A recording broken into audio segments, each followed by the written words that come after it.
Did you ever directly experience combat being in intelligence, or? So I didn't, but I did. I mean, I flew over several locations, and then obviously I flew into Iraq and landed several times. Luckily, the times that I was in Iraq, we didn't have any major issues. The times we flew over Afghanistan, I was supporting, I'd fly with the KC-135, which is a refueler. So, we would always have the radios on to listen to the troops in contact down on the ground.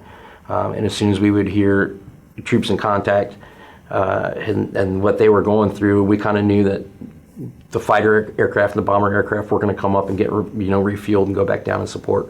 So we were basically loitering in those missions.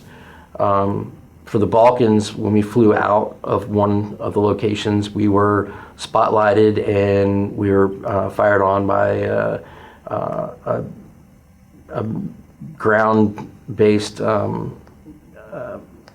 threat, and none of us were hit. Nothing happened, but we were definitely doing a lot of maneuvers to get out of that position and firing off flares and all kinds of stuff to try and mask our location at the time.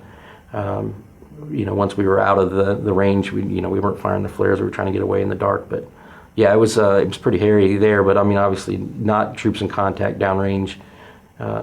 Those heroes were by far way more levels of combat than I can only imagine what they went through. So we always had a high respect for the folks that were on the ground that were doing the combat.